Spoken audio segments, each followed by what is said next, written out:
While the transatlantic relationship is facing fresh strain today, US President Donald Trump has issued a new tariff threat, this time linking trade penalties to Greenland, a move that has triggered sharp reactions across Europe. What Washington is framing as an economic leverage, European leaders are calling political pressure and a direct challenge to sovereignty, unity, and long-standing alliances. The European Union is now signaling a coordinated response. Denmark has pushed back strongly, and protests have erupted from Copenhagen to Nuuk. So how is Europe reacting at the leadership level in the media and on the streets?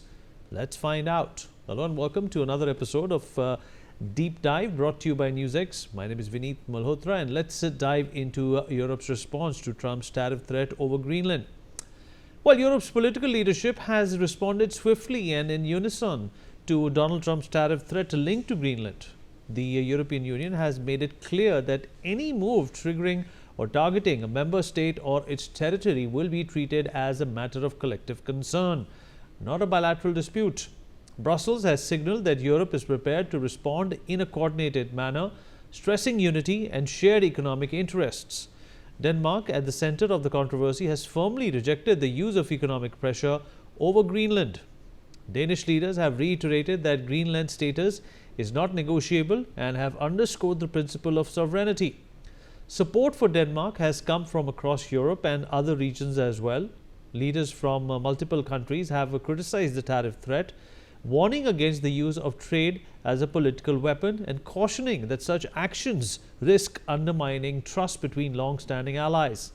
The message from European capitals is consistent. Europe will not be divided, and pressure on one will be treated as pressure on all.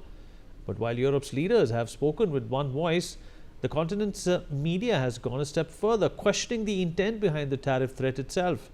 Across Europe, the media response has been sharp and deeply analytical. News outlets have largely framed Donald Trump's tariff threat not as a routine trade dispute, but as a calculated attempt to apply political pressure through economic means.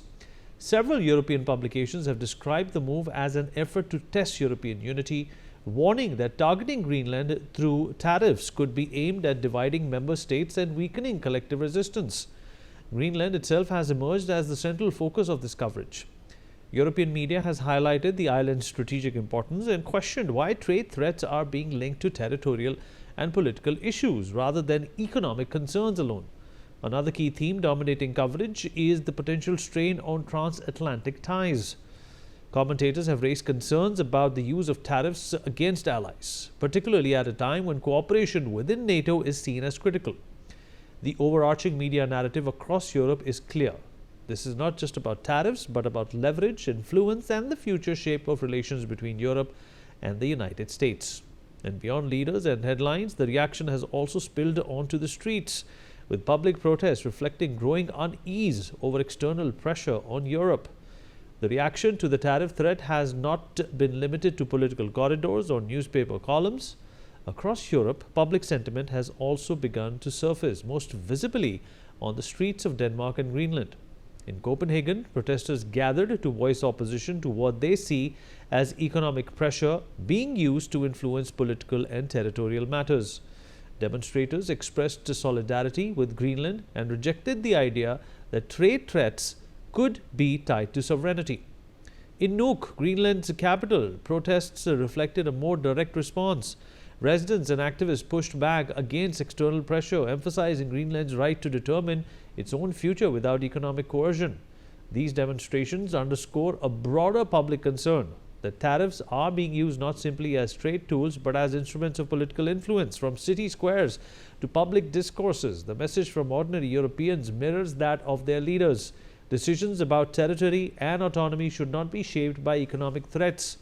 Taken together, from governments to headline to the streets, Europe's response points to a larger moment of reckoning in the transatlantic relations. Let's listen into some of these protesters. Time where we're all worried. Lots of my family and friends in Greenland are sleepless at nights. You have military arrived in Greenland. The idea of, trying to annex Greenland for no reason when the Americans have access to it anyway, I feel that there's a little bit more motive, but it sounds like a conspiracy. But it's just wrong. It's quite worrying what's going on, and but I think it's something that's on everybody's mind in Greenland and Denmark. It is, and then it's also we shouldn't be pushed by just big countries and a bully really. So we need to push back, and that's what we're doing here in a very. Well, European leaders have signaled collective resistance, warning that economic pressure on one will be treated as pressure on all. Media coverage frames the move as a risk to transatlantic relations, while protests from Copenhagen to Nuuk underscore public rejection of using trade tools to influence questions of autonomy. Well, let's talk about this. Joining us on the program at this point in time is Ambassador Gauri Shankar Gupta, former diplomat. Ambassador Gupta, appreciate, sir, you taking out the time and speaking with us. Well, you know, what's happening right now as a result of Trump's insistence on having Greenland as a strategic place that they should capture or annex is going to lead a lot of problems between the United States and Europe, two parts of the world that have gotten along perfectly well in the last few decades.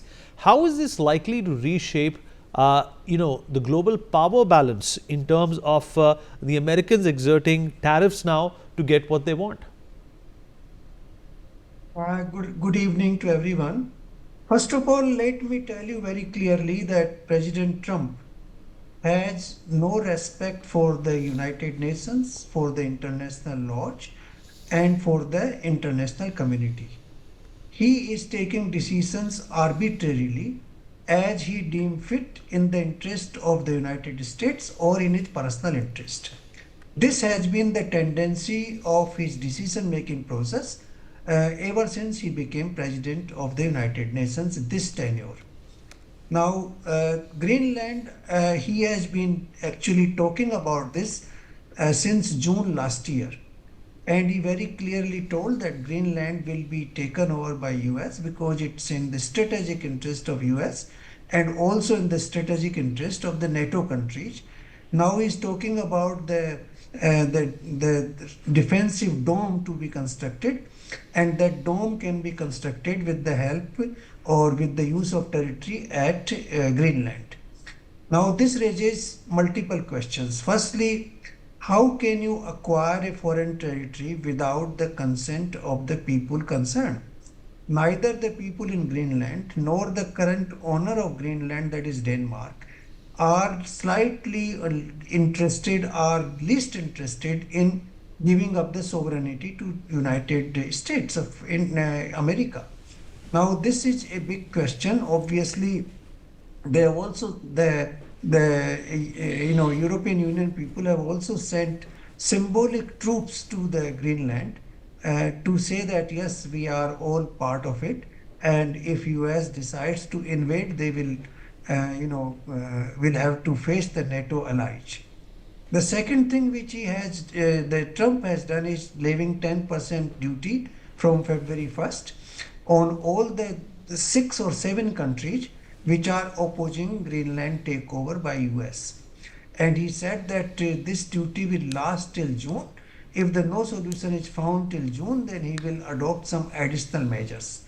Now this is a clear threat. He has very clearly indicated that he wants to gobble up the Greenland, and I believe, this is my inner feeling, that he will succeed finally, because this effort by the United States has been going on for the last almost 100 years. Many presidents in the past have tried to take over Greenland, but these efforts did not succeed. And now this president wants to show that he is action oriented, he is decisive, and he can take firm decisions, and he will take over Greenland. Now this would be an example of arbitrary acquisition of territory all around the world, and this will leave many gaps. In fact, then it will leave the vast space open for Russia as well as for China. They claim many territories of their own, and they will also try to jump over those territories, whether it is Taiwan or Ukraine or any other territory which these countries want to acquire.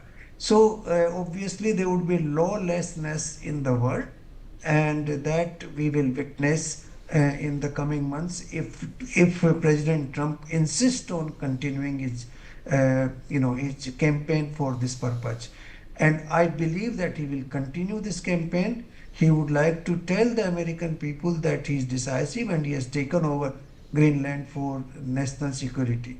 So this is what I believe. But So, let us what see how message things does this unfold send in the to? future. So, what kind of a message is this sending to countries like China and Russia? He's sending a message that okay, the territories which are in national interest of your countries, you can acquire those territories. That is what very clear message would be.